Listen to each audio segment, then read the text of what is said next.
ഞാൻ പറയായിരുന്നേ, ഈ പോകുന്ന പോക്കിൽ ഇനി ഒരു 30 ദിവസം കൊടുത്താൽ വേറൊരു കേസ് ഈ മനോജിന്റെ ക്യാരക്ടർ ഒന്നും സെയിം റീസൺ ആട്ടോ. കാരണം മൂന്നാമത്തെ എപ്പിസോഡിലാണല്ലോ മനോജ് വരുന്നത്. അതെ, ഒരു 2.5 എപ്പിസോഡ് കഴിയുമ്പോൾ കുറേ നേരം നമ്മൾ നോവലിനെയും കുര്യച്ചനെയും കണ്ടു. ഓക്കെ. ഇനിയിപ്പോ ആരെ ഇപ്പൊ കാണണ്ട, പോട്ടെ മനോജ് വരട്ടെ. പിന്നെ ആലോചിച്ചപ്പോൾ ഞാൻ പറഞ്ഞിട്ടാണ് ഇവൻ എനിക്ക് വേണ്ടി എഴുതിയത്. ഇത് ഞാൻ വായിച്ചേ പറ്റൂ.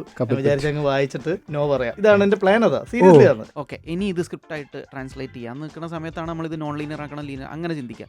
എനിക്കിത് ആദ്യമേ കഥയില്ല, ലിറ്ററലി കഥയില്ല, ഐഡിയ ഇല്ല. ഇതിലെന്താണ് സംഭവിക്കാൻ പോണത്, ഇതിൽ ആരാണ് മരിക്കാൻ പോണത്, ആരാണ് ഇതിൽ പിടിക്കാൻ പോണത്, പോണ നോക്കില്ല ഏത് പഠിക്കാൻ പോണത്, റൂട്ടിൽ വണ്ടി വിടാന്നുള്ള രീതിയിലാണ് നമ്മൾ പോകുന്നത്. ഞങ്ങൾക്ക് ഇതിന്റെ റിവ്യൂസ് വന്നിട്ട് ഭയങ്കര ഹാപ്പിനെസ്. ഇത് എങ്ങനെ എൻജോയ് ചെയ്യണമെന്ന് ഞങ്ങൾക്ക് അറിയാം. ഞങ്ങൾ എല്ലാ ദിവസവും ബീറ്റ് ചെയ്യും, വൈഷേട്ട സ്റ്റുഡിയോ പോയിരിക്കും, ഫുഡ് കഴിക്കാൻ പോകും, വേറെ ഒന്നും ചെയ്യില്ല. ഇതിന് ഞങ്ങൾ എല്ലാവരും വിളിച്ചു ഇത് എങ്ങനെ എൻജോയ് ചെയ്യേണ്ട, എന്റെ പരിപാടിയൊക്കെ കിട്ടുന്നില്ല. എന്റെ ലൈഫിൽ നടന്നിട്ടുള്ളതാണ് നിങ്ങളിപ്പോ മെൻഷൻ ചെയ്ത ആ സീൻ. ആദ്യത്തെ കുറെ നാൾ നമ്മൾ കൂടെ വേണമല്ലോ, എനിക്ക് ആ ഒരു ടൈം എൻജോയ് ചെയ്യണം. അപ്പൊ ഞാൻ ആ ഒരു ഫ്രീ ടൈം കൂടെ നോക്കിയിട്ട് ഉറപ്പായിട്ട് ഞാൻ ഒരു പെറ്റിനെ മേടിക്കും 100%. അത് ഈ ഒരു സീസൺ കാരണം ആയിരിക്കുമോ? ഈ സീസൺ കാരണം അതിന്റെ ഇമ്പാക്ട് കൂടി, മേടിക്കണമെന്നുള്ള ആഗ്രഹം ഭയങ്കരമായിട്ട് എനിക്ക് കൂടി. ബാൽ രമേശിന്റെ ഫസ്റ്റ് സ്ക്രിപ്റ്റിലായിക്കോട്ടെ, കിഷ്കിന്ധകാണ്ഡം, നല്ല ഇൻഫ്ലുവൻസ് ഓഫ് ആനിമൽസ് ഉണ്ട്, മങ്കീസ് അല്ലേ? ഇതിൽ വരുമ്പം ഡോഗ്സ്. ഇതെന്താ, ആനിമൽസ് ഒരു കോമൺ പ്ലോട്ട് പോയിന്റ് ആണോ? നമുക്ക് നമ്മുടെ ഉള്ളിൽ ഒരു കുട്ടിത്തം കൊണ്ട് സംഭവിക്കുന്നതാണത്. ചെറുപ്പത്തിലൊക്കെ കുഞ്ഞുനാളിലൊക്കെ ആരെങ്കിലും നമുക്ക് തീരെ ചെറുപ്പത്തിൽ 3, 4, 5 വയസ്സുള്ള നമുക്ക് ആരെങ്കിലും കഥ പറഞ്ഞു തരുമ്പോൾ, അമ്മയൊക്കെ കഥ പറഞ്ഞു തരുമ്പോൾ മനുഷ്യന്മാരുടെ കഥ പറയുമായിരിക്കും. ഇന്ന് 2 കൂട്ടുകാരുണ്ടായിരുന്നു, ഇന്ന് ഒരു അച്ഛനും മോനും ഉണ്ടായിരുന്നു എന്നൊക്കെ പറയും. പക്ഷെ അതിനേക്കാളും നമുക്ക് ഫാസിനേഷൻ പെട്ടെന്ന് അവർക്കൊരു വളർത്തുനായി ഉണ്ടായിരുന്നു, അല്ലെങ്കിൽ ഒരു ആട്ടിൻകുട്ടി ഉണ്ടായിരുന്നു, ഒരു പൂച്ച ഉണ്ടായിരുന്നു, അല്ലെങ്കിൽ അവർ നടന്നു പോയ വഴിക്ക് പെട്ടെന്നൊരു കുറുക്കൻ ചാടി, ഒരു പാമ്പിനെ കണ്ടു എന്നൊക്കെ പറയുമ്പോൾ നമ്മൾ ഇൻസ്റ്റന്റ്ലി നമ്മളെ അറ്റൻഷൻ ഓൺ ആവും. അപ്പോൾ അതിനോട് ചെറുപ്പത്തിൽ തോന്നിയൊരു ഒരു കൗതുകമുണ്ട്. May be പ്രായമായിട്ടും കുട്ടിത്തം പോയിട്ടില്ലാത്തതുകൊണ്ടുള്ള കേടായിരിക്കും. ഇത് സാധാ വെറുതെ യൂസ് ചെയ്യല്ല. ഇപ്പം ഈ ഒരു സീരീസിലായിക്കോട്ടെ, ഡോഗ്സ് എന്ന് പറയുന്നത് ഭയങ്കര ഇമോഷണൽ ആസ്പെക്ട് ഉള്ള ഒരു എലമെന്റും കൂടെയാണ്. അപ്പം അത് വെറുതെ ഉപയോഗിക്കുകയല്ലോ. അപ്പം അതെങ്ങനെയാണ് എഴുത്തിൽ വരുമ്പം എങ്ങനെയാണ് എഴുതുന്നത്? അങ്ങനെ വലിയ ഡെലിബറേറ്റ് പ്ലാനിങ് ഒന്നുമില്ല. കോൺഷ്യസ് ഡോഗ് ലവർ ആണോ? ഇഷ്ടമാണ്. എനിക്കൊരു പെറ്റുണ്ട്. എനിക്ക് ആ മേഖലയെ കുറിച്ച് അല്ലെങ്കിൽ അവരെ കുറിച്ച് ഭയങ്കരമായിട്ടുള്ള അറിവ് ഒന്നുമില്ല. എനിക്കൊരു പെറ്റുണ്ട്, ഒരു 4 വർഷമായിട്ട്. പരിമിതമായ അറിവുകൾ തന്നെയുള്ളൂ. എന്നെക്കാൾ അറിവുള്ള ഒരു സ്റ്റാൻസ് നമ്മുടെ DOP ഒക്കെ ഭയങ്കര ഡോഗ് ലവറാണ്, പീക്കാണ്, എക്സ്ട്രീമാണ്. അതെ, ഇതിലെ ഒരു ലീഡ് ക്യാരക്ടർ അർജുൻ ഇടയ്ക്ക് ഒരു പോർഷന് വരുമ്പോഴത്തേനും സ്വന്തം നായ കാണുമ്പോഴാണ് പല കാര്യങ്ങളും ഹിറ്റ് ചെയ്യുന്നത്. അതുപോലെ നമ്മുടെ സ്വന്തം ഇത് എന്റെ ലൈഫിൽ നടന്നിട്ടുള്ളതാണ്. നിങ്ങളിപ്പോ മെൻഷൻ ചെയ്ത ആ സീൻ. എന്റെ ഡോഗിന് ഇതുപോലെ ഒരു ഇൻഫെക്ഷൻ അടിച്ച് ഒരു 3-4 ദിവസത്തേക്ക് ഫുൾ ഔട്ടായിരുന്നു. ചിലപ്പോൾ ആള് അങ്ങ് പോയേക്കാം എന്ന് പറയുന്ന പോലെ ഒരു ഫാറ്റൽ സിറ്റുവേഷൻ കൂടി ഉണ്ടായിരുന്നു. ഒന്നും കഴിക്കുകയും ചെയ്യില്ല, ക്ഷീണം. അപ്പോൾ സ്പിറ്റ്സ് ആണ്, പൊമറേനിയൻ ഇന്ത്യൻ ക്രോസ് സ്പിറ്റ്സ് ആണ്.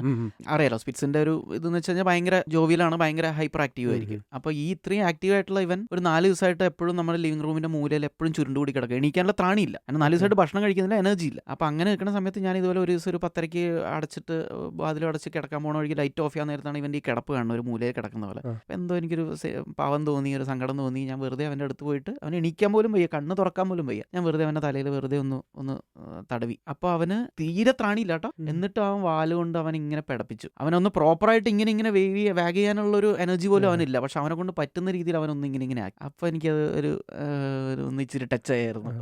അവനെ കൊണ്ട് വയ്യാത്തൊരവസ്ഥയെ പോലും നാളെ അവൻ ഉണ്ടാവോ ഇല്ലയോ എന്നുള്ളൊരു അവസ്ഥയിൽ പോലും നമ്മൾ ആ പോയിന്റിൽ നിൽക്കണേ. എന്നിട്ട് പോലും ആ മൊമെന്റിൽ അവൻ എന്നും ചെയ്യുന്ന പോലെയുള്ള ഒരു എക്സ്പ്രഷൻ ഓഫ് ലവ് അപ്പോൾ എക്സ്പ്രസ് ചെയ്യാൻ വേണ്ടി അവൻ ശ്രമിച്ചു കൊണ്ടിട്ടുണ്ട് ഉള്ളില്. അപ്പൊ ഇനി വരുന്ന എഴുത്തിലും ഇതുപോലെ ആനിമൽസ് കാണും. അതെന്റെ ഉത്തരം ഞാൻ നേരത്തെ പറഞ്ഞു, ഒരു പ്ലാനും ഇല്ല. വരുന്നത് പോലെ വരട്ടെ, നമുക്ക് നോക്കാം. അങ്ങനെ നോക്കുമ്പോഴത്തേനും ഇതിന്റെ ഓപ്പണിംഗ് സീക്വൻസ് തന്നെ ഒരു ഭയങ്കര ക്രേസി ആയിട്ടുള്ള ഒരു എക്സ്പ്ലോറേഷൻ ആണ്. ഡോഗിന്റെ പിന്നാലെ പോകുന്ന ആ ഒരു മേക്കിംഗ് ഒക്കെ എങ്ങനെയായിരുന്നു? ശരിക്കും പറഞ്ഞാൽ അതായത് ആ സീക്വൻസ് ഞാൻ ബാബുല് സ്ക്രിപ്റ്റ് അയച്ചു തരും, അതാണ് ഫസ്റ്റ്. ഞാനത് വായിച്ച ഉടനെ ഞാൻ ടാബിൽ ഇത് വായിക്കുക. ഞാൻ ആക്ച്വലി ഭയങ്കര പെറ്റ് ലവർ, പക്ഷെ ഇന്നേരം വളർത്തിയിട്ടില്ല. ഞാൻ ഡോഗ്സിനെ തൊട്ടിട്ടില്ല. എനിക്ക് പേടി അങ്ങനത്തെ സാധനങ്ങളൊന്നും ഇഷ്ടമാണെങ്കിലും ഉണ്ട്, ഞാൻ തൊട്ടിട്ടില്ല. ഇത് കണ്ട ഉടനെ ഞാൻ അങ്ങ് ഓഫ് ചെയ്തു, ടാബ് അങ്ങ് മാറ്റി വെച്ചിട്ട് ഇങ്ങനെ ഞാൻ ഷൂട്ട് ചെയ്തു. ഇതായിരുന്നു എന്റെ മനസ്സിൽ. ആലോചിക്കുമ്പോൾ എനിക്കറിയാലോ സീൻ എന്താണെന്ന് അറിയാലോ, ഇതൊക്കെ എങ്ങനെ ചെയ്യിക്കും, അല്ലെങ്കിൽ എനിക്ക് ഡോഗിനോടുള്ള ഒരു ഇത് പേടി, ഈ സാധനമൊക്കെ എന്റെ തലയിൽ വന്നിട്ട് ഞാൻ അടച്ചു വെച്ചിട്ട് ഞാൻ അങ്ങ് പോയി. ഞാൻ ആരെയും വിളിച്ച് പറയുന്നൊന്നുമില്ല. പിന്നെ ആലോചിച്ചപ്പോൾ ഞാൻ പറഞ്ഞിട്ടാണ് ഇവൻ എനിക്ക് വേണ്ടി എഴുതിയത്, ഇത് ഞാൻ വായിച്ചേ പറ്റൂ. ഞാൻ വിചാരിച്ച അങ്ങ് വായിച്ചിട്ട് നോ പറയാം. ഇതാണ് എന്റെ പ്ലാൻ. അതാ സീരിയസ്ലി ആണ്. കാരണം ആ ഒരു സീക്വൻസ് വായിച്ചപ്പോൾ ഞാൻ എന്നെ കൊണ്ടത് പറ്റുമോ, അല്ലെങ്കിൽ ഇതെങ്ങനെ ഞാൻ ചെയ്യുമെന്നുള്ള സാധനം. പിന്നെ അത് വായിച്ചു കഴിഞ്ഞ് ഈ പറഞ്ഞ തീർത്ത് കഴിഞ്ഞ് ഞാൻ നേരത്തെ പറഞ്ഞ പോലെ ഓക്കെ ഇതിനകത്തൊരു സാധനമുണ്ട്. ഈ മൊത്തം വായിച്ച് കഴിഞ്ഞപ്പോൾ കഴിഞ്ഞപ്പോൾ, അതായത് 6th എപ്പിസോഡൂടെ തീർന്നു കഴിഞ്ഞപ്പോൾ ഉള്ളൊരു സംഭവം ഉണ്ടല്ലോ, ആ ഹോണ്ടിങ് പരിപാടി തുടങ്ങി കഴിഞ്ഞപ്പോൾ എനിക്കും ഒരു ചെറിയ ബോധോദയം ഉണ്ടായി. അതായത് ഇപ്പം നേരത്തെ പറഞ്ഞാൽ നമ്മുടെ ഫിലിമോഗ്രഫിയിൽ ഇങ്ങനെ ഒരു സാധനം ചെയ്താൽ ഞാൻ ചെയ്യാത്ത എന്തെനിക്ക് ചെയ്യാൻ പറ്റുമെന്നുള്ളൊരു സാധനം ഉണ്ടല്ലോ, എപ്പോഴും സേഫ് പിടിക്കാതെ എന്തെങ്കിലും ഒരു സാധനം മാറ്റി ചിന്തിക്കുക. അപ്പം ഞാൻ നോക്കുമ്പോൾ ഫസ്റ്റ് സീസണായിട്ട് ഒരു ബന്ധവുമില്ല. എന്നാൽ ഭയങ്കര രസമായിട്ട് അതിനകത്ത് ക്യാരക്ടേഴ്സ് ഇതിനകത്ത് വരുന്നത്. അതായത് പ്ലാറ്റ്ഫോമിനും എനിക്കും വേണ്ട പോലെ തന്നെ ആ ക്യാരക്ടേഴ്സും രസമായിട്ട്, എന്നാൽ ദേ ആർ ബാക്ക് എന്നൊക്കെ പറഞ്ഞ് ഇടിച്ചു കുത്തി വരാതെ രസമായിട്ട് അവർ വരുന്നുണ്ട്. എല്ലാം ബ്ലെൻഡ് ആണ്, നാച്ചുറൽ ആയിട്ട് വരുന്നു. പിന്നെ ഇമോഷണൽ ഹുക്കിംഗ് ഉള്ള പരിപാടികൾ എനിക്ക് ഭയങ്കര വർക്കാണ്. കാരണം ഞങ്ങളെല്ലാവരും ഒരു ഇമോഷണൽ ആൾക്കാരാണ്. അപ്പം അങ്ങനത്തെ ഒരു സാധനം അതിനകത്തുള്ളപ്പം എനിക്കത് ഭയങ്കര ഇതായി. പിന്നെ ഞാൻ പിന്നെ ബാഹുലിനെ വിളിക്കുന്നു, നമ്മുടെ ക്യാമറാമാൻ, എഡിറ്റർ, ഫുൾ ടീമുമായിട്ട് ഇരിക്കുന്നു. പിന്നെ നമ്മുടെ ഡയറക്ഷൻ ടീമുമായിട്ട്, പിന്നെ നമ്മൾ പ്രീ പ്രൊഡക്ഷൻ ഈ പറഞ്ഞ പോലെ എല്ലാവരും ഉണ്ട്, ബാഹുലും എല്ലാവരും ഇരുന്നാണ് നമ്മൾ വർക്ക് ചെയ്തത്. അപ്പൊ ആ സീൻ ചോദിച്ച ഇതാണ്, അത് കണ്ടപ്പോൾ ഞാൻ ആക്ച്വലി ഇത് ചെയ്യില്ല എന്ന് വിചാരിച്ചു. പക്ഷെ ഷൂട്ട് ചെയ്തത് ഭയങ്കര അടിപൊളിയായിരുന്നു. അതായത് ട്രെയിൻഡ് ഡോഗ്സ് ഒക്കെ തന്നെയാണ്. പക്ഷെ ഈ പറഞ്ഞ പോലെ നമ്മൾ വിചാരിക്കുന്ന പോലെ അവർ ആ സമയത്ത് അത് ചെയ്യണമെന്ന് ഭയങ്കര ക്ഷമ വേണം. പിന്നെ ക്യാമറാമാൻ ആക്ച്വലി ഡോഗ് ഫ്രണ്ട്ലി അങ്ങനെ ഉള്ളതുകൊണ്ട് അവന് അങ്ങനെ പ്രശ്നമൊന്നുമില്ല. പക്ഷെ നമ്മളെല്ലാവരും ആക്ച്വലി ഇതൊന്നും ഒരു പ്രശ്നമില്ല, ഇതിന്റെ അടുത്തൊക്കെ നിൽക്കാൻ തുടങ്ങി, അങ്ങനത്തെ കാര്യങ്ങളേ ഇല്ല. ഞാൻ വിചാരിച്ചാൽ ഞാൻ എല്ലാവരും ഏൽപ്പിച്ചിട്ട് മാറി എവിടെയെങ്കിലും പോയി ഇരിക്കണമെന്നൊക്കെ, അതൊന്നും നമുക്ക് ഷൂട്ട് ചെയ്യുമ്പോൾ പറ്റത്തില്ല. ആ പേടിയൊക്കെ മാറി ഭയങ്കര രസമായിരുന്നു. ആക്ച്വലി പേടി മാറി ഈ സീസണോടെ. ഞാൻ ആക്ച്വലി പെറ്റിനെ വേണമെന്ന് വീട്ടിൽ പറയാൻ തുടങ്ങിയിട്ട് കുറെ, അത് നമ്മുടെ ഈ സമയത്തിന്റെ പ്രശ്നം കാരണമാണ്. കാരണം ഇതിനെ നമ്മൾ ആദ്യമായിട്ട് വളർത്തുമ്പോൾ അതിന്റെ ആദ്യത്തെ കുറെ നാൾ നമ്മൾ കൂടെ വേണമല്ലോ. എനിക്ക് ആ ഒരു ടൈം എൻജോയ് ചെയ്യണം. അപ്പൊ ഞാൻ ആ ഒരു ഫ്രീ ടൈം കൂടെ നോക്കിയിട്ട് ഉറപ്പായിട്ട് ഞാൻ ഒരു പെറ്റിനെ മേടിക്കും 100%. അത് ഈ ഒരു സീസൺ കാരണം ആയിരിക്കും, ഈ സീസൺ കാരണം അതിന്റെ ഇമ്പാക്ട് കൂടി, മേടിക്കണമെന്നുള്ള ആഗ്രഹം ഭയങ്കരമായിട്ട് എനിക്ക് കൂടി. ഈ കോൺവെർസേഷൻസ് എഴുതുമ്പോഴത്തേനും എന്താ മനസ്സിൽ വെക്കാറുള്ളത്? ഒരു നമ്മുടെ അടുത്ത പ്ലോട്ട് പോയിന്റിലേക്ക് ലീഡ് ചെയ്യുന്നതായിരിക്കുമല്ലോ നേരത്തെ പറയുന്ന ഒരു കോൺവെർസേഷൻ. അപ്പൊ എന്തൊക്കെയാണ് നമ്മൾ ബേസിക് ആയിട്ട് സിൻടാക്സ് അല്ലാണ്ട് ആ ഒരു പ്ലോട്ടിനെ വളർത്താൻ വേണ്ടിയിട്ട് എന്തൊക്കെയാണ് കോൺവെർസേഷനിൽ ശ്രദ്ധിക്കാറുള്ളത്? ഡയലോഗ്സ്, ഈ പറഞ്ഞ പോലെ ഡയലോഗ്സിന് ഒരു ഇൻഡിവിജ്വാലിറ്റി കൊടുക്കാൻ വേണ്ടിയിട്ടുള്ള ഒരു എഫേർട്ട് ഉറപ്പായിട്ട് ശ്രമിക്കും. അപ്പൊ അങ്ങനെ ശ്രമിക്കുന്ന ശ്രമത്തിനിടയിലാണ് ചിലപ്പോൾ ചില തോട്ടുകളൊക്കെ അറിയാണ്ട്, അത് നമ്മൾ ഇന്റന്റ് ചെയ്യുന്നത് അല്ലെങ്കിൽ ലക്ഷ്യം വെക്കുന്നത് ആ ഡയലോഗ് ഇൻട്രസ്റ്റിംഗ് ആക്കാനാണ്. പക്ഷെ അതിന്റെ ബൈ പ്രോഡക്റ്റ് പോലെ ചിലപ്പോൾ പ്ലോട്ടിലേക്ക് സപ്പോർട്ടീവ് ആകുന്ന എന്തെങ്കിലും ഒരു ഐഡിയ ഒക്കെ ചിലപ്പോൾ അതിൽ കിട്ടും. ഫോർ എക്സാമ്പിൾ, ഇതിൽ 4th എപ്പിസോഡിൽ അയ്യപ്പന്റെ ഹരിശ്രീ അശോകൻ ചേട്ടന്റെ വീട്ടിൽ വെച്ചിട്ടുള്ള ഒരു നൈറ്റ് സീൻ ഉണ്ട്. അമ്പിളിയും അയ്യപ്പനും അവരുടെ ഭാര്യയും ഒരുമിച്ചുള്ള ഒരു സീനിൽ. അപ്പൊ അതിനകത്തുള്ള ഒരു കോൺവെർസേഷന്റെ ഇടയിൽ ഏതോ ഒരു ഘട്ടത്തിൽ അയ്യപ്പൻ പറയുന്ന ഒരു ഡയലോഗ് ഉണ്ട്, കടപ്പാടിന് ഇങ്ങനെ ചില കുഴപ്പങ്ങളുണ്ട് എന്ന് പറഞ്ഞൊരു ഡയലോഗ് പറയുന്നുണ്ട്. അപ്പോഴാണ് എനിക്ക് ഈ ലോയൽറ്റി, ഒരു ഡോഗ് മാസ്റ്റർ ലോയൽറ്റി പരിപാടികളുടെ ഒരു തീം എന്ന് പറയുന്ന ഒരു തോട്ട് അപ്പോഴാണ് സ്ട്രൈക്ക് ചെയ്യുന്നത്. ഇവർക്കിടയിൽ ഇങ്ങനെ ഒരു ഡൈനാമിക്സ് വേണമെങ്കിൽ കരുതാവുന്നതാണല്ലോ എന്നുള്ളത്. അപ്പൊ അവിടുന്ന് കിട്ടിയ തീമിനെ കൂടുതൽ യൂട്ടിലൈസ് ചെയ്യുന്നതാണ് അതിന്റെ തൊട്ട് ഫോളോ അപ്പ് വരുന്ന അടുത്ത സീനിൽ അയ്യപ്പൻ ഫോൺ വിളിക്കും കോയമ്പത്തൂരിൽ നിന്ന്. അപ്പോൾ എന്നിട്ട് ഭാര്യ എടുത്ത് പറയുന്നുണ്ട്, ചങ്ങലക്കിട്ട പട്ടിയായിട്ട് ഇരിക്കണം എന്നൊന്നുമല്ല അതിന്റെ അർത്ഥം, അയാൾക്ക് ആവശ്യമുള്ള പോലെ നമ്മൾ ചെയ്യിപ്പിക്കുന്നു പറഞ്ഞിട്ടുള്ള ഒരു ലോയൽ ആയിട്ടുള്ള ഒരു സ്ലേവിന്റെ ഫ്രസ്ട്രേഷൻ എന്നുള്ള രീതിയിൽ ലോയൽറ്റി, അങ്ങനെ ഒരു നമുക്ക് ഏത് രീതിയിൽ ഇന്റർപ്രറ്റ് ചെയ്യാൻ പറ്റുന്ന ഒരു ഡൈനാമിക്സ് ഉള്ള ഒരു വേർഡാണത്. ലോയൽറ്റി നമുക്ക് പോസിറ്റീവായിട്ടും ലോയൽറ്റിയെ കാണാം. അത് ആര് ചിന്തിക്കുന്നു, ഏത് പോയിന്റിൽ നിന്ന് ചിന്തിക്കുന്ന ആളുടെ പെർസ്പെക്റ്റീവിനനുസരിച്ച് അതിന്റെ സെൻസ് മാറും. ലോയൽറ്റി ചിലപ്പോൾ വളരെ പോസിറ്റീവ് ആയിട്ടുള്ള ഒരു എക്സ്പ്രഷൻ ആയിട്ട് മാറും, ഒരു ലവ്, അഡ്മിറേഷൻ എന്നുള്ള രീതിയിൽ അങ്ങനെയും വരും. ചില സമയത്ത് അത് സ്ലേവറി എന്നുള്ള ഒരു അർത്ഥത്തിലേക്കും വരും. അതൊക്കെ ഈ പറഞ്ഞ ഡയലോഗിന് വേണ്ടി പണിയെടുക്കുന്ന സമയത്ത് ബൈ ചാൻസ് ആയിട്ട് വീണ് കിട്ടിയതാണ് അതൊക്കെ. അടിപൊളി, അത് പുതിയൊരു ആസ്പെക്ട് അല്ലേ. ഒരു റൈറ്ററിന്റെ ഒരു പെർസ്പെക്റ്റീവ് അറിയുമ്പോഴല്ലേ ഇങ്ങനത്തെ പല ആശയങ്ങളും വരുന്നത്. ഓൾസോ ഇനി ബാബുൽ രമേശിന്റെ സ്ക്രിപ്റ്റിന്റെ ഒരു സ്റ്റൈല് ഒരു സ്ലോ ബേണിംഗ് നറേറ്റീവ് ആണ്, നോൺ ലീനിയർ നറേറ്റീവ്സ് ആണ് കൂടുതലും എംപ്ലോയ് ചെയ്യാറുള്ളതെന്ന് തോന്നുന്നു. അപ്പം അതെന്താണ് നോൺ ലീനിയർ, ഒരു ജിക്സോ പസിൽ പോലെ ആൾക്കാരെ കൊണ്ട് ഫില്ല് ചെയ്യിപ്പിക്കുമ്പോഴാണോ ആസ് എ റൈറ്റർ നമുക്കൊരു പുളകം വരുന്നത്? ഇല്ല, അതും അങ്ങനെ ഇന്റൻഷനലി ചെയ്യുന്നൊന്നും അല്ല. അത് അങ്ങനെ ഞാൻ പറഞ്ഞില്ലേ, സീൻ ഓർഡർ ആയിട്ടാണ് എഴുതി പോകണം, കഥയും ത്രെഡൊന്നും ഇല്ല. നല്ല അങ്ങനെ ഉണ്ടെങ്കിലല്ലേ നമുക്ക് ഡെലിബറേറ്റ്ലി നോൺ ലീനിയർ ആക്കാൻ പറ്റുള്ളൂ. ആദ്യമേ ഒരു കഥ ആലോചിച്ച് വെച്ചിട്ടാണ് നമ്മൾ ഓക്കെ ഇനി ഇത് സ്ക്രിപ്റ്റ് ആയിട്ട് ട്രാൻസ്ലേറ്റ് ചെയ്യാൻ നിൽക്കുന്ന സമയത്താണ് നമ്മൾ ഇത് നോൺ ലീനിയർ ആക്കണം, ലീനിയർ അങ്ങനെ ചിന്തിക്കാം. എനിക്കിത് ആദ്യമേ കഥയില്ല, ലിറ്ററലി കഥയില്ല, ഐഡിയ ഇല്ല. ഇതിലെന്താണ് സംഭവിക്കാൻ പോണത്, ഇതിൽ ആരാണ് മരിക്കാൻ പോണത്, ആരാണ് ഇതിൽ പിടിക്കാൻ പോണത്, പോണ പോകില്ല, ഏത് പഠിക്കാൻ പോണത്, റൂട്ടിൽ വണ്ടി വിടാന്നുള്ള രീതിയിൽ നമ്മൾ പോകുന്നത്. അപ്പോൾ ഒരിക്കലും പ്ലാൻ ചെയ്തിട്ട് എനിക്ക് നോൺ ലീനിയർ ആക്കാൻ പറ്റില്ല. പലപ്പോഴും ഇത് സംഭവിക്കുന്ന വളരെ, ഇതിന്റെ ട്രിവിയ പറഞ്ഞു പോയി കഴിഞ്ഞാൽ വളരെ സില്ലി ട്രിവിയാസ് ആയിരിക്കും ഇതൊക്കെ. എഴുതി തുടങ്ങുന്നത് അമ്പിളിയും ബസ്സുള്ള സീനാണ്, ബസ്സിലെ പ്രതിയും കൊണ്ടുവന്ന സീനാണ്. അപ്പോൾ അത് എഴുതി കഴിഞ്ഞപ്പോൾ എനിക്ക് അമ്പിളി രാജുവിന്റെ ക്യാരക്ടറിനോട് താല്പര്യം തോന്നി, പിന്നെ പ്രതിനോട് താല്പര്യം തോന്നി. അവരെ വെച്ച് ഒരു സീനും കൂടി എഴുതിക്കളെ, ഇതിനാണ് ക്യാൻറ്റീനിലെ സീൻ എഴുതുന്നത്. അപ്പോൾ പ്രതിയെ വെറുതെ ഒരു നോൺസെൻസ്, ന്യൂസെൻസ്, സ്കംബാക്ക് വെറുതെ ഒരു പ്രതിയാക്കാതെ അവനും കൂടി ഇച്ചിരി കോമൺ സെൻസും ബ്രില്യൻസും ഉള്ള, സെൻസിബിലിറ്റി ഉള്ള, കോമൺ സെൻസ് ഉപയോഗിക്കാൻ അറിയുന്നതാണ്, ബ്രില്യൻസും അറിയുന്നില്ല, കോമൺ സെൻസ് ഉപയോഗിച്ച് അസസ് ചെയ്യാൻ പറ്റുന്ന തോട്ട് പ്രോസസ് ഉള്ള ഒരാൾ എന്നുള്ള രീതിയിലായിരിക്കട്ടെ എന്നുള്ള രീതിയിൽ അവനെ കൊണ്ടും കൂടി ഒരു ഡിഡക്ഷൻ ചെയ്യിപ്പിച്ച് അങ്ങനെ ഇരിക്കും. ഇത് നാട്ടുകാരുടെ വർക്കാണെന്ന് വിശ്വസിക്കാൻ പാടില്ല സാറേ. അടി ഞാൻ ഇഷ്ടംപോലെ കൊണ്ടിട്ടുണ്ട്, പക്ഷെ ഇത് ഇങ്ങനെയാണ്. ഇത് തല്ലിയന്മാർ ഇന്നപ്പോൾ സ്റ്റോപ്പിൽ ഇറങ്ങി ആ 2 കിലോമീറ്റർ പോകാൻ ആരും സൂപ്പർ ഫാസ്റ്റ് കയറൂല. അപ്പൊ അത്രയും ഡിഡക്ട് ചെയ്യുന്ന ഒരാൾ അത് കേട്ടിട്ട് അമ്പിളി അതിനെ ചിരിച്ചിട്ട് കൊള്ളാം നിന്റെ വക്കീലിനെക്കാളും ബുദ്ധിയുണ്ട് എന്ന് പറയുമ്പോൾ ആ 2 ക്യാരക്ടർ മേ ബി കുറച്ചും കൂടെ രസമാവുന്നുള്ളവർക്ക് ഒരു പ്രതീക്ഷയിലാണ് അങ്ങനെ ശ്രമിക്കുന്നത്. അത് കഴിഞ്ഞിട്ട് വീട്ടിലേക്ക് വിളിക്കണു. അപ്പോൾ 3 സീൻ ബാക്ക് ടു ബാക്ക് അമ്പിളി കണ്ടു കഴിഞ്ഞു. അപ്പോൾ എനിക്ക് കുറേ നേരം അമ്പിളിയെ തന്നെ കണ്ടുകൊണ്ടിരിക്കണം. ഇനി വേറെ എന്തെങ്കിലും കാണിക്കാം എന്നാണ് എനിക്ക് തോന്നുന്നത്. ഇനി വേറെ എന്തിപ്പോൾ കാണിക്കുക? ഓക്കെ കുറേ ഒന്ന് പോട്ട്, വണ്ടി പോട്ട്, വേറെ ജില്ലയിൽ പോട്ട്. ഇപ്പോൾ തിരുവനന്തപുരത്തല്ലേ ഉള്ളൂ, ഇനി വേറെ ഏതെങ്കിലും ജില്ലയിൽ പോകാം. അഹമ്മദ് എൻ്റെ അടുത്ത് പറഞ്ഞിട്ടുണ്ട് പുതിയൊരു ലീഡ് കാസ്റ്റ് വേണം, ഇതിൽ പുതിയൊരു ഫേസ് ഓഫ് KCF വേണം, പ്രൊട്ടാഗണിസ്റ്റ് പോലെ. എന്നാൽ പിന്നെ അവനെ കാണിക്കാം. അവനിപ്പോൾ ഇവിടെ കാണിക്കാം, അവൻ എറണാകുളം ജില്ലയിൽ ഇരിക്കട്ടെ. അപ്പോൾ ഇവിടെ കാണിക്കാം പോലീസ് സ്റ്റേഷനിൽ ആക്കണോ? വേണ്ട, പോലീസ് സ്റ്റേഷൻ വേണ്ട, കുറച്ച് കോൺട്രാസ്റ്റിംഗ് ആയിട്ടുള്ള ഏതൊരു സ്ഥലത്തിരിക്കട്ടെ. വിടുവണ്ടി ജനറൽ ആശുപത്രിയിലേക്ക്, ജനറൽ ആശുപത്രിയിൽ തുമ്മൽ കാണിക്കാൻ വേണ്ടി നിൽക്കുന്ന ആയിക്കോട്ടെ. അപ്പോൾ അവിടെ ഇങ്ങനെ നോക്കി ക്യൂവിൽ നിൽക്കുകയാണെങ്കിൽ അവിടെ TV-യിൽ ഒരു വാർത്ത വിടാം. നിൽക്കുന്ന സമയത്ത് ഓക്കെ, ഇവൻ പോലീസാണെന്ന് അവിടെ കാണിക്കുന്നില്ല, അവൻ വളരെ കാഷ്വൽ ആയിട്ടാണ് നിൽക്കുന്നത്. അപ്പോൾ അവൻ എങ്ങനെ പ്ലോട്ടിലേക്ക് അവൻ്റെ നിപ്പും അവൻ്റെ പരിസരവും അവൻ ആസ് എ വ്യക്തി എന്നുള്ളതിൽ അതിൻ്റെ എക്സ്പ്രസ് ചെയ്യണം സിനിമയിലേക്ക് കൂട്ടിക്കെട്ടാൻ വേണ്ടിയിട്ട്. അപ്പോൾ പോലീസിനെ സംബന്ധിക്കുന്ന എന്തെങ്കിലും വാർത്ത TV-യിൽ കാണിച്ചു കഴിഞ്ഞാൽ സ്വാഭാവികമായിട്ട് അവൻ ഭാഗമായിട്ടുള്ള ഒരു ഫ്രട്ടേണിറ്റിൻ്റെ ഭാഗമുണ്ട്, അവൻ കൺസേൺഡ് ആവും, അതിന് തന്നെ അറ്റൻറ്റീവ് ആവും. അപ്പോൾ അതിന് വേണ്ടിയിട്ട് ആ വാർത്ത എവിടെ ഇട്ടു. അപ്പോൾ ആ വാർത്തയൊക്കെ ആക്ച്വലി ആ സംഭവമൊക്കെ ഏതോ ഒരു വർഷം കേരളത്തിൽ സംഭവിച്ചിട്ടുണ്ട്. ഇതിൽ തന്നെ പറയുന്നുണ്ട് മംഗലപുരം സ്റ്റേഷനിൽ നടന്ന ഓർമ്മയില്ല, അത് ആക്ച്വലി നടന്നിട്ടുള്ളൊരു ഇൻസിഡന്റ്. അപ്പോൾ അതിൻ്റെ ഒരു റിപ്പോർട്ട് അവൻ കേൾക്കണം, അവൻ ശ്രദ്ധിക്കുന്നു. അത്തരത്തിലുള്ള കുറേ പല കാലങ്ങളിൽ കേട്ടിട്ടുള്ള ഏതൊക്കെ വാർത്ത ഇൻസിഡൻസ് ഒക്കെ ഉപയോഗപ്പെടുത്താൻ പറ്റുന്ന സ്ഥലങ്ങളിൽ ഉപയോഗപ്പെടുത്തിയിട്ടുണ്ട്. ലൈക്ക് ഇപ്പോൾ ഇതിലൊരു കർണാടക പോലീസുകാർ ഇവിടെ വന്ന് എക്സ്റ്റോർഷൻ ഇഷ്യൂവിൽ പെട്ടുപോകുന്നൊരു സംഗതി ഏതോ ഒരു വർഷത്തിൽ ഇവിടെ നടന്നിട്ടുണ്ട്. അത് ഇതിനുവേണ്ടി റിസർച്ച് ചെയ്ത് കിട്ടിയതൊന്നുമല്ല, എപ്പോഴോ കണ്ടു മറന്നൊരു വാർത്തയിൽ ആ ഓർമ്മയിൽ ഇങ്ങനെ കിടപ്പുണ്ടായിരുന്നു. ഇതേപോലെ പ്രതി പൊക്കാൻ വന്നിട്ട് അവരുടെ കയ്യിൽ നിന്ന് തന്നെ കൈക്കൂലി വാങ്ങിച്ചിട്ട് കേസ് ഒതുക്കി തീർത്ത് പോകാൻ പോകുന്ന പോക്കിൽ കേരള പോലീസ് പിടിക്കുകയും ഡീറ്റെയിൻ ചെയ്യുകയൊക്കെ ചെയ്തിട്ടുണ്ടായിരുന്നു. അപ്പോൾ അതിന് പറ്റിയൊരു മനോജിനെ ഇൻട്രൊഡ്യൂസ് ചെയ്യാൻ പറ്റുന്ന ഒരു സിറ്റുവേഷനിൽ അങ്ങനത്തെ ഒരു സാധനം കൊടുക്കാൻ കൂട്ടി കണക്ട് ചെയ്യാൻ ഒരു സ്കോപ്പ് കണ്ടപ്പോൾ ഒന്ന് മുട്ടിച്ച് നോക്കിയതാ. ഞാൻ പറയായിരുന്നേ ഈ പോകുന്ന പോക്കിൽ ഇനി ഒരു 30 ദിവസം കൊടുത്താൽ വേറൊരു ഈ മനോജിന്റെ ക്യാരക്ടർ ഒന്നും സെയിം റീസൺ ആട്ടോ. കാരണം 3ാമത്തെ എപ്പിസോഡിലാണല്ലോ മനോജ് വരുന്നത്. ഒരു 2.5 എപ്പിസോഡ് കഴിയുമ്പോൾ കുറേ നേരം നമ്മൾ നോവലിനെയും കുര്യച്ചനെയും കണ്ടു. ഇനിയിപ്പോൾ ആരെ ഇപ്പോൾ കാണണ്ട, പോട്ടെ മനോജ് വരട്ടെ. അങ്ങനെയാണ്. അപ്പോൾ ആ മൊമെന്ററി ഉള്ള തീരുമാനത്തിന്റെ പുറത്ത് ഞാൻ ആക്ച്വലി ബ്രേക്ക് എടുക്കുന്നതാണ് ഇത് സംഗതി. അപ്പോൾ കുറേ നേരം ഇൻഡോർ സീൻസ് കണ്ടുകൊണ്ടിരിക്കുമ്പോൾ 3-4 സീനായി. ഇപ്പോൾ ഇൻഡോർ ഒന്ന് പുറത്ത് പോയിട്ട് ശുദ്ധമായി ശ്വസിച്ചിട്ട് വരാമെന്ന് പറഞ്ഞിട്ട് പോണ പോക്കാണ് ഇതിൽ മറ്റേ കാർ അരുവിയിൽ നിർത്തി കഴുകുന്ന സീൻ വരുന്നത്. 9യുടെ ഒരു ഫ്രഷ് എയർ എനിക്ക് വേണം തോന്നുന്ന സമയത്ത് നേരെ ഞാനും എഴുതുമ്പോൾ എന്താ സംഭവിച്ചത് എനിക്കെന്ന് വെച്ച് കഴിഞ്ഞാൽ നേരെ തിരിച്ചത്. നമ്മൾ ആദ്യം എക്സൈറ്റിംഗ് ആയിട്ടുള്ള ക്ലൈമാക്സോ ഇന്റർവൽ പോയിന്റോ അല്ലെങ്കിൽ ഫസ്റ്റ് സീനോ ഇതൊക്കെ കിട്ടിയിട്ട് കൂട്ടിച്ചേർക്കാൻ നോക്കും. ഇവൻ എഴുതുന്ന ഈ രീതി ആക്ച്വലി എത്ര പേർക്ക് ഫോളോ ചെയ്യാൻ പറ്റുമെന്ന് എനിക്ക് അറിയത്തില്ല. അപ്പൊ എനിക്ക് ആക്ച്വലി ഇത് പറ്റത്തില്ല. ഞാൻ എഴുതുമ്പോൾ ഒരിക്കലും എനിക്ക് ഇങ്ങനെ കിട്ടത്തില്ല. ഈ ഒരു പോക്ക് കാരണം എഡിറ്റിംഗിലായിക്കോട്ടെ മഹേഷ് ഭുവനന്ദന്റെ ഒരു ബ്യൂട്ടിഫുൾ എഡിറ്റിംഗ് ആണ്. പല സ്ഥലം മാറുമ്പോഴത്തേനും എഡിറ്റ്സിലൂടെയാണ് സ്ഥലങ്ങൾ മാറുന്നത്. അപ്പം ആസ് എൻ എഡിറ്റർ ഡയറക്ടറും കൂടെ വർക്ക് ചെയ്യുമ്പോൾ നിങ്ങൾ ഒരു വർക്ക് ചെയ്തിട്ടുണ്ടല്ലോ ഇതിനു മുമ്പ്. അപ്പൊ ആ ഒരു കൊളാബറേഷൻ എങ്ങനെ ഉണ്ടായിരുന്നു? ഭയങ്കര അടിപൊളിയാണ്. കാരണം വെച്ചാൽ ഒന്ന് ഞാൻ നേരത്തെ പറഞ്ഞില്ല, ഈ സ്ക്രിപ്റ്റിൽ തന്നെ ഈ പറഞ്ഞ പോയിന്റ്സും കാര്യങ്ങളും എല്ലാം ഉണ്ട്. പിന്നെ അതിനെ കുറച്ചുകൂടെ ക്രിസ്പാക്കാനും അടിപൊളിയാക്കാനും ഓഫ് കോഴ്സ് മഹേഷേട്ടൻ്റെ ഇപ്പം കോൺവെർസേഷൻ നിങ്ങൾ കാണുന്ന 3rd എപ്പിസോഡിൽ കർണാടകക്കാർ പല സ്ഥലത്ത് പല ഇതും നടക്കുകയാണല്ലോ. നമുക്ക് ആദ്യത്തെ 3 എപ്പിസോഡിൽ മൊത്തം ആക്ച്വലി കോൺവെർസേഷൻസും ഈ പറഞ്ഞ കണ്ടന്റ് കാര്യങ്ങളെല്ലാം. പിന്നെ 4th തൊട്ടാണ് ബാക്കി കാര്യങ്ങൾ തുടങ്ങുന്നത്. ഈ 3 എപ്പിസോഡിൽ ആക്ച്വലി നമുക്ക് എല്ലാവർക്കും ഒക്കെ ഇത് ഷാർപ്പായിട്ട് വരണം. കാരണം ബിഞ്ച് വാച്ച് ചെയ്യാനാണ് നമുക്കും എല്ലാവർക്കും ഇറങ്ങുമ്പോൾ ബിഞ്ച് വാച്ച് ചെയ്യണമെന്നുള്ള ആഗ്രഹത്തിലുള്ള നമ്മൾ നിൽക്കുന്നത്. അപ്പോൾ മഹേഷേട്ടൻ്റെ ഇത് ഭയങ്കരമായിട്ടുണ്ട്. മഹേഷേട്ടനും DOP ആണെങ്കിലും എല്ലാവർക്കും കമ്പൈൻഡ് വർക്ക്. മഹേഷേട്ടൻ അതിൽ മാസ്റ്ററാണ്. കാരണം ആട്ടം എഡിറ്റ് ചെയ്ത മാസ്റ്റർ ആയിട്ടുള്ള ഒരാളാണ്.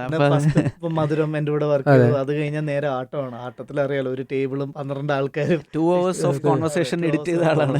അപ്പം അത് ഉള്ളതുകൊണ്ട് മഹേഷേട്ടൻ ആ മീറ്ററും കാര്യങ്ങളും ഏത് ഇമ്പോർട്ടൻ്റ് അത് പിക്ക് ചെയ്യാനുള്ള കഴിവ് ഭയങ്കരമായിട്ടുണ്ട്. നമ്മൾ ഓക്കെ വെച്ച ടേക്ക് മാത്രമല്ല പുള്ളി നോക്കുക. നമ്മൾ ഓക്കെ വെച്ചാലും വെച്ചില്ലെങ്കിൽ പുള്ളി ആ മൊത്തം ടേക്കുകളും തപ്പി അതിൽ നിന്നൊക്കെ ഓരോന്ന് തപ്പിയെടുത്തി കൊണ്ടുവന്ന് അങ്ങനെയൊക്കെ കണ്ടുപിടിച്ചൊക്കെ കളയും. ഷൂട്ട് കഴിഞ്ഞ് ഒരിക്കലും ഞാൻ അപ്പം തന്നെ മഹേഷേട്ടൻ്റെ അടുത്ത് പോയി ഇരിക്കാറില്ല. മഹേഷേട്ടൻ ആ ഫ്രീഡവും നമ്മൾ ഷൂട്ട് ചെയ്യുമ്പോൾ നമ്മൾ സെലക്ട് ചെയ്ത് വെക്കുമല്ലോ, ടേക്കൊക്കെ എടുത്ത് വെക്കും. മഹേഷേട്ടൻ ഈ പറഞ്ഞ പോലെ പുള്ളിക്ക് ഒരു ഫ്രീഡം കൊടുത്ത് കുറച്ച് ദിവസം കഴിഞ്ഞിട്ടാണ് നമ്മൾ പോകുന്നത്. അപ്പോൾ പുള്ളിയുടെ രീതിയിൽ പുള്ളി പിക്ക് ചെയ്ത് വെക്കുന്ന സാധനം. പിന്നെ നമുക്ക് മസ്റ്റ് ആയിട്ടുള്ളത് മാത്രമാണ് നമ്മൾ ചിലപ്പോൾ ചേഞ്ച് ചെയ്യുന്നത്. പിന്നെ അത് കമ്പൈൻഡ് ചെയ്താൽ നമ്മളെല്ലാവരും കണ്ട് എന്തൊക്കെ ഇവിടെ എന്തെങ്കിലും പ്രശ്നങ്ങളുണ്ടോ എന്തൊക്കെയാണെന്ന് നമ്മൾ തന്നെ നോക്കും. അങ്ങനെയാണെങ്കിൽ നേരത്തെ പറഞ്ഞിരുന്നു മറ്റേ സിനിമാറ്റോഗ്രാഫറിനെ കുറിച്ച് പറഞ്ഞു ജിതിൻ സാനുസ്ലോസ്. ഞാൻ ജെനുവൻലി ശ്രദ്ധിച്ച ഒരു കാര്യമാണ്, അഹമ്മദ്ക്കയുടെ ഇൻസ്റ്റാഗ്രാം പേജ് കണ്ടാൽ ബാക്കിയുള്ളവർക്കും വേണ്ടി ജെനുവൻലി ഹാപ്പി ആവുന്ന ഒരാളാണ്. അപ്പം നേരത്തെ മഹേഷേട്ടൻ ആട്ടത്തിന് നാഷണൽ അവാർഡ് കിട്ടിയപ്പോൾ നിങ്ങൾ ആഘോഷിക്കുന്ന ഒരു വീഡിയോ കണ്ടിരുന്നു. അനൗൺസ് ചെയ്യുമ്പോൾ ഞാൻ കൂടെ ഉണ്ട്. ഞാൻ ആക്ച്വലി കോട്ടയത്ത് പോകാനിരുന്ന ഞാൻ എപ്പോഴും കാരണം അവിടെ വന്ന് ഹാജരൊപ്പിട്ടിട്ടാണ് എല്ലായിടത്തും പോകുന്നത്. അപ്പൊ നേരെ വന്ന് ചുമ്മാ ഇരുന്നതാണ്, ആർക്കും ഒരു പ്രതീക്ഷയില്ല. ചുമ്മാ ഇരുന്ന് മഹേഷേട്ടനെ ഏതോ ഒരു കോള് വിളിക്കാൻ വേണ്ടി വെളിയിൽ പോകുന്നു. ആ വാർത്ത ഞാനാണ് ആദ്യം കാണുന്നത്. അപ്പൊ എന്ത് ചെയ്യണമെന്ന് അറിയത്തില്ല, ഷൂട്ട് ചെയ്യുന്നു, അങ്ങോട്ട് എടുക്കുന്നു. എന്താ ലിറ്ററലി ഇതുപോലൊരു ഹാപ്പിനെസ് അടുത്തൊന്നും ഉണ്ടായിട്ടില്ല. കാരണം എന്താന്ന് വെച്ചാൽ നമ്മൾ ഈ അവാർഡ് കിട്ടുന്ന പടങ്ങളുടെ ലിസ്റ്റ് ഒക്കെ കാണുമ്പോൾ നമ്മൾ ഓക്കെ ഇത് വേറെന്തോ രീതി കിട്ടിയതാണ്, നമ്മൾ അങ്ങനെയൊക്കെ ചുമ്മാ കളിയാക്കുമല്ലോ. അപ്പൊ അങ്ങനെ ഇരുന്നപ്പോ പെട്ടെന്ന് ഈ ആട്ടത്തിന് കിട്ടിയപ്പോ, കാരണം മഹേഷേട്ടനായിട്ടൊന്നും ഒരിടത്തും പറയത്തുമില്ല, ഒന്നും ആള് വരുന്നു ഒതുങ്ങി കൂടി പോകുന്നു എന്നുള്ള സാധനം മാത്രമേ ഉള്ളൂ. അപ്പൊ അങ്ങനെ ഒരാൾക്ക് ആട്ടത്തിന് എന്താ, കാരണം അതിന്റെ ഫസ്റ്റ് കട്ട് തൊട്ട് ആനന്ദേട്ടനും ഫ്രണ്ടാ, അപ്പൊ നമ്മളെല്ലാരും ഇത് ഇടയ്ക്ക് ഫസ്റ്റ് കട്ട് ഞാൻ കണ്ടിട്ടുണ്ട്. അപ്പൊ എന്തുമാത്രം എഫേർട്ട് അവർ ഇടുന്നുണ്ടെന്ന് എനിക്ക് ഭയങ്കരമായിട്ട് അറിയാം. അപ്പൊ അങ്ങനെ ഒരു പടത്തിന് കിട്ടിയത് ആക്ച്വലി ഭയങ്കര ഹാപ്പിനെസ് ആയിരുന്നു അത്. പിന്നെ ക്യാമറമാൻ അതുപോലെ, കാരണം അതിന്റെ ആദ്യത്തെ വർക്ക് ഷോർട്ട് ഫിലിംസ് തൊട്ടാവും കൂടെ ഉള്ളതാ.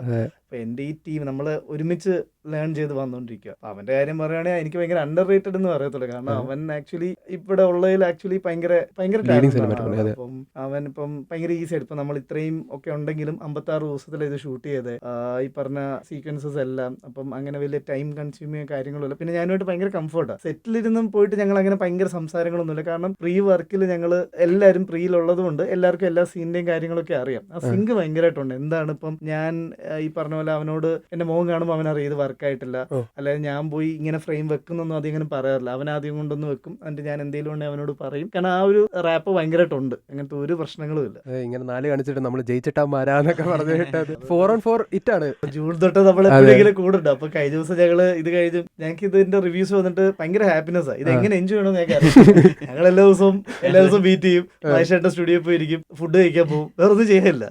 ഞങ്ങൾ എല്ലാവരും വിളിച്ചു ഇത് എങ്ങനെ എൻജോയ് ചെയ്യേണ്ട, ഇതിന്റെ പരിപാടിയൊക്കെ കിട്ടുന്നില്ല.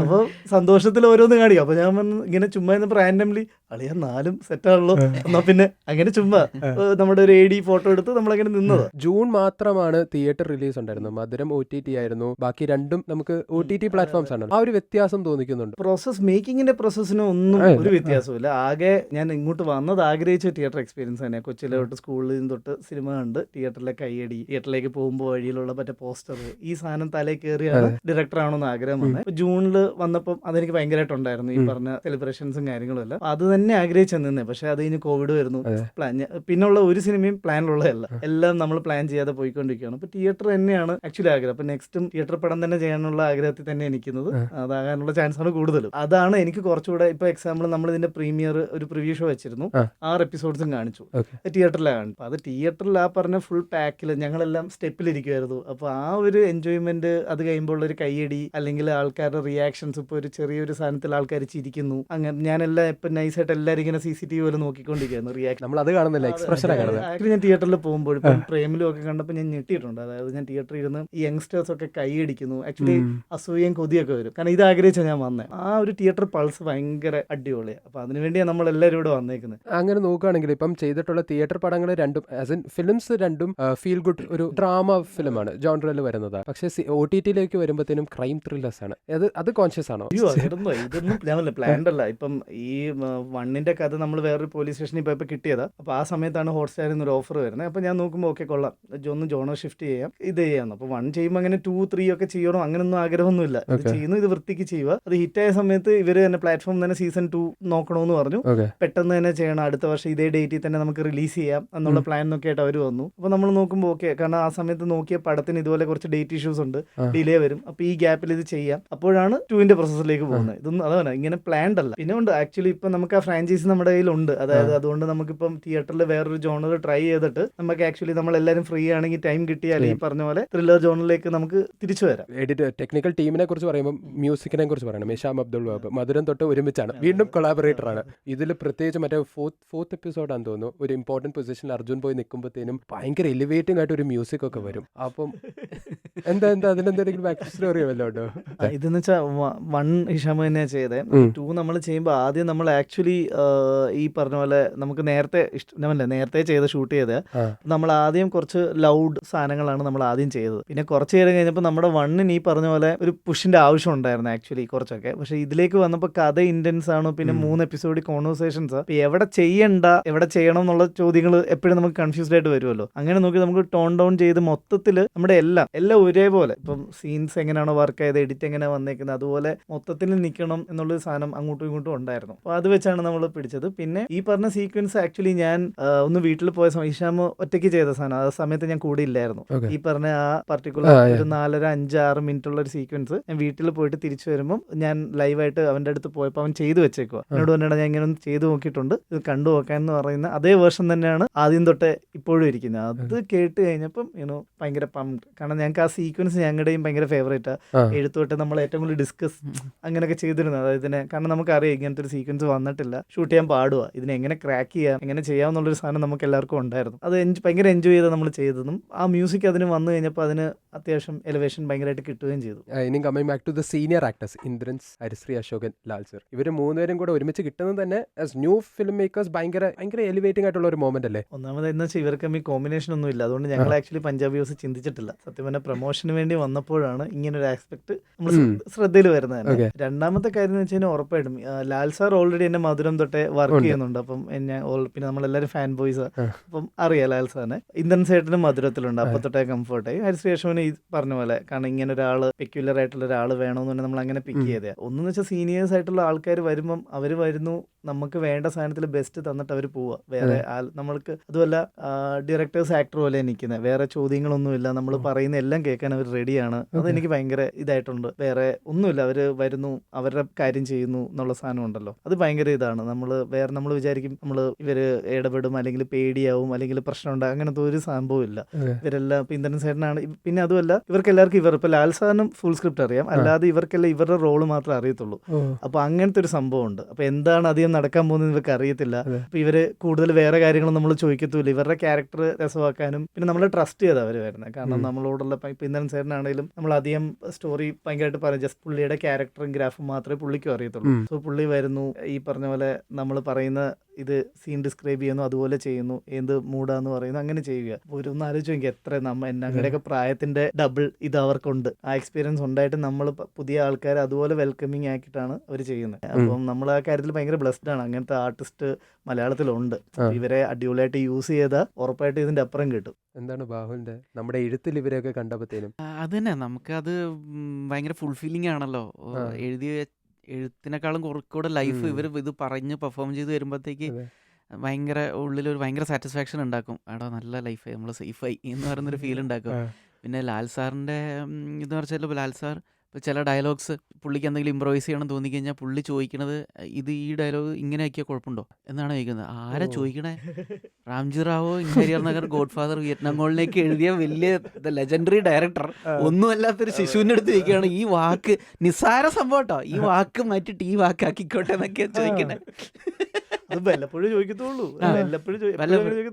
അപ്പൊ അങ്ങനെ ആക്കിയാൽ കുഴപ്പമുണ്ടോ അങ്ങനെയൊക്കെ ആയിരിക്കും ചോദിക്കുക. അപ്പോൾ ഞാൻ പറയാം സാർ അത് രസം ഉണ്ടാവും. അല്ല ഞാൻ ചോദിച്ചുകൊണ്ട് നീ അത് സമ്മതിച്ചു തരരുതേ, അത് ഞാനിങ്ങനെ ചോദിക്കുന്നുള്ളൂ, നീ പറ്റില്ലാണ്ടെങ്കിൽ നീ പറ്റില്ല എന്ന് തന്നെ പറയണം, ഒരു കുഴപ്പമില്ല, നിനക്ക് ഓക്കെ ആണെങ്കിൽ മാത്രമേ ചെയ്യാൻ പാടുള്ളൂ എന്ന് പറയും. അപ്പം പലപ്പോഴും നല്ല അടിപൊളി സജഷൻസ് ആയിരിക്കും. അപ്പം ഞാൻ പറയില്ല സാർ അത് പറയാം, അത് ഇരിക്കട്ടെ, അത് എൻ്റെ ക്രെഡിറ്റിൽ വരുമല്ലോ എന്ന് പറയും ചെയ്യും. അപ്പം പുള്ളി പറയും എനിക്ക് അറിയാം, നീ അത് പാളിപ്പോയി കഴിഞ്ഞാൽ അത് എൻ്റെ തലയിൽ നീ വെച്ച് വരും ചെയ്യുന്നു. അങ്ങനെ ഭയങ്കര ഒരു ഫ്രണ്ട്ലി, ഒട്ടും ഇൻറ്റിമിഡേഷൻ ഇല്ലാത്ത ഒരു സ്പേസ് ഉണ്ടായിരുന്നു. അത് ലാൽ സാർ ഉണ്ടാക്കണതാണ് കേട്ടോ.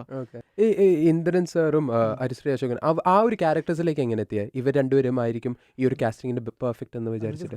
ഈ പറഞ്ഞ പോലെ ട്രിവാൻഡ്രം സ്ലാങ്ങിന് ഈ പറഞ്ഞ ഭയങ്കര ഇമ്പോർട്ടൻസ് ഉണ്ടായിരുന്നു. അപ്പോൾ നമ്മൾ ആദ്യം സ്ലാങ് പറയുന്ന സീനിയേഴ്സ് ആയിട്ടുള്ള ആർട്ടിസ്റ്റിന്റെ ലിസ്റ്റാണ് ആദ്യം നോക്കിയത്. അത് കഴിഞ്ഞ് നോക്കിയപ്പോൾ ഇന്ദ്രൻ സാറിനെ നമ്മൾ ചൂസ് ചെയ്തു, കാരണം ട്രിവാൻഡ്രത്ത് നിന്നുള്ള. ഹരിശ്രീ അശോകൻ ഈ പറഞ്ഞ പോലെ അയ്യപ്പൻ എന്ന് പറഞ്ഞ കാരണം സ്ക്രീൻ ടൈമിങ് കുറവാണെങ്കിലും ആ ക്യാരക്ടർ ഭയങ്കര സ്ട്രോങ് ആണ്. അപ്പോൾ ഒരു ഡിഫറെന്റ് ആയിട്ടുള്ള ഒരാൾ വരണം. അപ്പൊ ഞാൻ നേരത്തെ പറയുന്നുണ്ട്, അതായത് ഞാൻ അർജുൻ ഫ്രണ്ടാണ്. അപ്പോൾ വീട്ടിൽ പോയപ്പം അശോകൻ ചേട്ടനെ കണ്ടു കഴിഞ്ഞ് പുള്ളി ഒരു ചിരിയിരിച്ചു. അപ്പൊ ഞാൻ എന്താണെന്ന് അറിയത്തില്ല, എന്റെ തലയിൽ ഇത് വന്നു. അപ്പൊ ഇറങ്ങിയപ്പോൾ ഞാൻ ബാഹുലിനെ വിളിച്ചു, അശോകൻ ചേട്ടൻ വന്നാൽ എങ്ങനെ ഉണ്ടായിരിക്കും, നമുക്ക് പക്ഷേ താടിയും ഇതൊക്കെ ട്രിം ചെയ്യാം, അങ്ങനത്തെ ഒരു സാധനം പിടിക്കാം എന്നുള്ളൊരു സാധനം. പിന്നെ ഞങ്ങൾ ഈ പറഞ്ഞ പോലെ വിളിച്ചു പറഞ്ഞിട്ട് പുള്ളിയുടെ ഒരു ഗ്രാഫായിട്ട് പോയി പറഞ്ഞാണ് ചെയ്യിപ്പിച്ചത്. അപ്പൊ പുള്ളിക്കും അത് പുള്ളി ആക്ച്വലി താടി എടുക്കണമെന്നൊക്കെ പറഞ്ഞപ്പോൾ പെട്ടെന്ന് എടുത്തു കഴിഞ്ഞാൽ അത് ചിലപ്പോൾ ബോറാവില്ല, പക്ഷെ ആ ലുക്കിൽ തന്നെ ആക്ച്വലി നമുക്ക് കിട്ടി. അത് വമ്പൻ ലുക്കായിരുന്നു. നമുക്കത് എല്ലാവരും അത് പറയുന്നുണ്ട്. ഈവൻ ഫസ്റ്റ് ആ ഇൻട്രോ ഷോട്ടിൽ തന്നെ ആക്ച്വലി ഈ ക്യാരക്ടർ ഭയങ്കരമായിട്ട് രജിസ്റ്റർ ആയി. പുള്ളിയെ എപ്പോഴും പുള്ളിയെ കാണിച്ചില്ലെങ്കിൽ ആൾക്കാരുടെ മനസ്സിൽ ആ ലുക്കുണ്ട് എപ്പോഴും. അപ്പം അത് ഭയങ്കരമായിട്ട് വർക്കായി. ഒരു എഴുത്തിന്റെ പ്രോസസ്സിന്റെ ഇടയിൽ നമ്മൾ ഒരു ക്യാരക്ടർ എഴുതുമ്പോഴത്തേനും നമ്മൾ പിക്ചർ ചെയ്യുമോ ആരെങ്കിലും? ഇല്ല ഇല്ല, ഇല്ല ഇല്ല ഇല്ല. ഡയറക്ടറിന്റെ ചോയ്സ് ആണ്. എഴുതുന്ന സമയത്ത് അതിനെക്കുറിച്ചൊന്നും ചിന്ത പോകാണ്ട് മൊത്തം എഴുതിയതിന് ശേഷം അതിനെക്കുറിച്ച് ആലോചിക്കാം. കാരണം Okay. അതിനിടയിൽ തന്നെ ആരുടെയെങ്കിലും പിക്ചർ മനസ്സിൽ വന്നു കഴിഞ്ഞാൽ പിന്നെ അത് മനസ്സിൽ വെച്ചിട്ട് ആലോചിക്കുമ്പോൾ നമ്മൾ ഓൾറെഡി അവർക്ക് നമുക്കറിയാവുന്ന അവരുടെ ട്രേറ്റ്സിലേക്ക് നമ്മളിത് ഫിറ്റ് ചെയ്യാൻ വേണ്ടി ശ്രമിക്കും. ഈ ഡയലോഗ് ഓക്കെ. ഇയാൾ പറയുന്നത് എങ്ങനെ ഇരിക്കും, ആ ഡയലോഗ് ഇയാൾ പറഞ്ഞാൽ എങ്ങനെ ഇരിക്കും എന്നുള്ള രീതിയിലേക്ക്. അപ്പം അതും എഴുത്ത് കോംപ്രമൈസ്ഡ് ആകുന്ന ഒരു പരിപാടിയാണത്. സ്പീക്കിംഗ് അബൌട്ട് ഈ അയ്യപ്പനും അമ്പിളിയും എന്ന ക്യാരക്ടേഴ്സ് നേരത്തെ പറഞ്ഞിരുന്നു, പലരും സീക്വൽ ചോദിക്കുന്നുണ്ടെന്ന്. KCF 3 അങ്ങനത്തെ ഒരു പോസിബിലിറ്റി ഉണ്ടോ? സ്ത്രീനെ കുറിച്ച് ഒന്നും നമ്മളിപ്പോ സംസാരിക്കുന്നത്, നമ്മളിപ്പോ 2 ഇറങ്ങി അതിന്റെ റിസപ്ഷൻ അത് ഇങ്ങനെ ഇത് സന്തോഷിച്ചങ്ങ് പോവാം. സന്തോഷിച്ചങ്ങ് ഇരിക്കുക. അത് കഴിഞ്ഞാൽ വേറെ വർക്ക് ചെയ്യുക, തിരിച്ച് നമ്മൾ ഈ പറഞ്ഞ പോലെ നല്ലൊരു സംഭവം കിട്ടുവാണെങ്കിൽ തിരിച്ചു വരാം. ഈ ക്യാരക്ടേഴ്സിനെ കുറിച്ച് പറയുമ്പോഴത്തേനും ഈ ഒരു മൊത്തം സീരീസ് എടുത്തു കഴിഞ്ഞാലും ഒരു ഗ്രേ ഷെയ്ഡുള്ള ക്യാരക്ടേഴ്സാണ് മുക്കാലും. എല്ലാവർക്കും എന്തെങ്കിലുമൊക്കെ മനസ്സിൽ പുറത്ത് പറയാത്തതോ അല്ലെങ്കിൽ പുറത്ത് പ്രകടിപ്പിക്കാൻ പറ്റാത്ത രീതിയിലൊക്കെ പല ആശയങ്ങളും അവരുടെ മനസ്സിലുണ്ട്. അതാണോ ഒരു റൈറ്റിംഗ് ടൈമിൽ ഈ ഗ്രേ ഷെയ്ഡുള്ള സ്കെയിലിൽ എഴുതുമ്പോഴത്തേനും നമ്മൾ ക്യാരക്ടേഴ്സ് അത്രയും ഫോക്കസ്ഡ് ആയിട്ടാണോ എഴുതുന്നത്? അതും ഇന്റൻഷനിലൊന്നും അല്ല. അങ്ങനെ ക്യാരക്ടർ ഒന്നും ഒരു ക്യാരക്ടേഴ്സും ഇതിൽ പ്രീ ഡിസൈൻഡ് അല്ല. ഈ ക്യാരക്ടർ ഇങ്ങനെയായിരിക്കും, ഈ ക്യാരക്ടറിന്റെ പ്രകൃതം ഇങ്ങനെയായിരിക്കും എന്നുള്ള ഒന്നും പ്രീ ഡിസൈൻഡ് ക്യാരക്ടർ സ്കെച്ച് ഒന്നുമില്ല. റിയൽ ടൈമിൽ എഴുതി പോകുമ്പോൾ ഡയലോഗ്സ് എഴുതുമ്പോഴാണ് പലപ്പോഴും ഇതൊക്കെ ഈ പറഞ്ഞ രീതിയിലൊരു ഷേപ്പ് ഉണ്ടായി വരുന്നത്. എക്സാമ്പിൾ പറയാം, ഒരു ഐഡിയ കിട്ടാൻ കമ്മ്യൂണിക്കേറ്റ് ചെയ്യാൻ പാകത്തിലൊരു എക്സാമ്പിൾ പറയാം. ഇപ്പം ഫസ്റ്റ് എപ്പിസോഡിൽ തന്നെ ഇന്ദ്രൻ സേട്ടന്റെ ബസ് സീൻ കഴിഞ്ഞു, കോടതി സീൻ കഴിഞ്ഞു, മൂന്നാമത്തെ സീൻ പുള്ളി ഇനി അയ്യപ്പൻ എന്ന് പറയുന്ന ഒരാളുടെ വിളിച്ച് കിട്ടാൻ ശ്രമിച്ചിട്ട് കിട്ടുന്നില്ല. അപ്പോൾ അയാളെ കുറിച്ച് വിവരം എടുക്കണം. അപ്പോൾ പുള്ളിയുടെ ഡെസിഗ്നേഷൻ വെച്ച്, ഒരു പോലീസുകാരൻ എന്നുള്ള ഡെസിഗ്നേഷൻ വെച്ചിട്ട് പുള്ളിക്കുള്ള വഴി എന്ന് വെച്ചാൽ ഒന്നുകിൽ വേറൊരു ഫെലോ പോലീസ്മാനെ വിളിച്ചിട്ട് ഈ അയ്യപ്പനെ കുറിച്ചൊന്ന് അന്വേഷിച്ചിട്ട് വിവരം എടുത്തതാന്ന് പറയാം. അല്ലെങ്കിൽ അയാളുടെ ഗുണ്ടാബന്ധം ഉപയോഗിച്ചിട്ട് അയാളുടെ പരിചയത്തിലുള്ള ഏതെങ്കിലും ഗുണ്ടാ സെറ്റപ്പിൽ വിളിച്ചിട്ട് എടാ അവനെ ഒന്ന് തപ്പിത്തരണം എന്ന് പറയാം. ഇത് രണ്ടും നമുക്ക് മുന്നിലുള്ള ഒബ്വിയസ് റൂട്ടാണ്. ഇങ്ങനെ ഒരു ക്യാരക്ടറിനെ കൺവെൻഷണൽ സിനിമ ഗ്രാമേഴ്സിൽ വെച്ച് കഴിഞ്ഞാൽ ഇത് രണ്ടും നമുക്ക് ഒബ്വിയസ് റൂട്ടാണ്. അപ്പോൾ അത് ചൂസ് ചെയ്യാണ്ട് വേറെ എന്ത് റൂട്ട് പിടിക്കാം, കുറച്ച് കോൺട്രാസ്റ്റിംഗ് ആയിട്ടുള്ള എന്ത് റൂട്ട് പിടിക്കാമെന്ന് ആലോചിച്ചപ്പോൾ ശരി വീട്ടിൽ വിളിച്ചിട്ട് മോളെ വിളിച്ച് പറയട്ടെ എന്നുള്ളത് ആലോചിക്കണേ. മോളെ നീ ഒന്ന് ചന്ദ്രയാൻറ്റിയുടെ വീട്ടിൽ പോയിട്ട് അയ്യപ്പൻ അവിടെ ഉണ്ടോ എന്ന് നോക്കിയിട്ട് വാ, അല്ലെങ്കിൽ വന്നിരുന്നോ നോക്കി അന്വേഷിച്ചിട്ട് വാ എന്ന് പറയുന്നു. അപ്പോൾ മോൾക്ക് റെസ്പോണ്ട് ചെയ്യാം, ആ ശരി അച്ഛാ ഞാൻ നോക്കിയിട്ട് വന്ന് പറയാവേ എന്ന് പറഞ്ഞിട്ട് ഫോൺ വെച്ചിരുന്നെങ്കിൽ ആ മോളുടെ ക്യാരക്ടർ അതോടെ തീർന്നു, 1 ഡയമെൻഷനലി ഫ്ലാറ്റ് ആയിട്ട് തീർന്നു. അതങ്ങനെ വേണ്ട, മോൾക്കും കൂടെ എന്തെങ്കിലും ഒരു 3 ഡയമെൻഷണൽ ഷേപ്പ് വേണമെന്നുള്ളതുകൊണ്ടാണ് മോള് റിലക്റ്റൻസ് കാണിച്ചിട്ട് ഞാൻ തന്നെ പോണോ അച്ഛാ, എൻ്റെ കൂട്ടുകാരികൾ ആരെങ്കിലും കണ്ടാന്ന് പറഞ്ഞ് റിലക്റ്റൻസ് കാണിച്ചു കഴിഞ്ഞാൽ എന്താ അങ്ങനെ ഒരു മടി കാണിക്കണമെങ്കിൽ അതൊരു കാരണം വേണമല്ലോ. അപ്പോഴും കാരണം എന്താണെന്ന് ഞാൻ ആലോചിച്ചിട്ടില്ല, പക്ഷെ റിലക്റ്റൻസ് കാണിച്ചോട്ടെ. അപ്പോൾ അവൾക്കൊരു ഷേപ്പ് വരും. എന്നിട്ട് ആ കോള് വെക്കാൻ നേരം അവള് റിലക്റ്റൻസ് കാണിക്കുമ്പോൾ ഇയാള് അമ്പിളി ചൂടാവുന്നു. അതെന്താ നീ ഫോൺ കൂണെന്നൊക്കെ പറയുമ്പോൾ ഞാൻ മേടിച്ചിരുന്നുണ്ട്, പിന്നെ ഞാൻ പറഞ്ഞു നിനക്ക് കേട്ടാ. അപ്പോൾ അവള് മനസ്സിലാതെ വെക്കാൻ നേരത്ത് പോലും എന്നെയും പോലീസിലെടുത്ത് എന്ന് പറഞ്ഞിട്ടാണ് വെക്കണേ.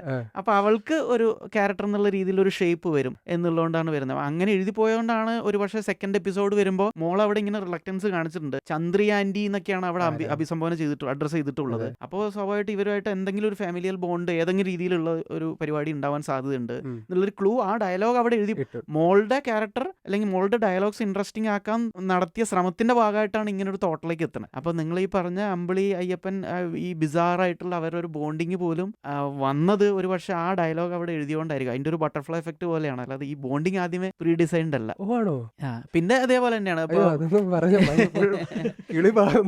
തേർഡ് എപ്പിസോഡിൽ ജിയോ ചേട്ടൻ അയ്യപ്പന്റെ ബാക്ക് സ്റ്റോറി എന്ന് പറഞ്ഞൊരു കാര്യം പറയുന്നുണ്ട്, ഒരു മൃഗശാല ബേസ്ഡ് ആയിട്ടുള്ള ഒരു കാര്യം. അതൊന്നും പ്രീ ഡിസൈൻഡ് ഒന്നുമല്ല. ആ സമയത്ത് ജിയോ ചേട്ടൻ എന്തെങ്കിലും ഒരു കഥ പറയും, ഒരു റെട്രിക് അല്ലെങ്കിൽ ഏതെങ്കിലും രീതിയിലുള്ള ഒരു ബിസാർ ആയിട്ടുള്ള ഒരു വിയേർഡ് ഒരു ബാക്ക് സ്റ്റോറി പറയണം. അത് നമുക്ക് ഈ പറഞ്ഞ അയാൾ ഭയങ്കര നാട് പറപ്പിച്ചിട്ടുള്ള കള്ളനാണ്, മറ്റേ അതാണ്, ആരും ഉറക്കാൻ വിടൂല, മറ്റേ ഇത്ര പോലെ ഭയങ്കര നൊട്ടോറിയസ് ക്രിമിനൽ ആണെന്ന് പറയുന്ന സൂപ്പർഫിഷ്യൽ ആയിട്ടുള്ള കുറേ സ്റ്റേറ്റ്മെന്റ്സ് പറയാണ്ട് ഒരു ഇത്തിരി വട്ടുള്ള എന്തെങ്കിലും ഒരു കഥ പറഞ്ഞു കഴിഞ്ഞാൽ കുറച്ചും കൂടെ അതിലേക്ക് ഒരു സ്പൈസ് കിട്ടും. അപ്പൊ ആ ഒരു വട്ടുണ്ടാക്കാൻ വേണ്ടിയിട്ടാണ് മൃഗശാല പരിപാടികളൊക്കെ വരുന്നത്.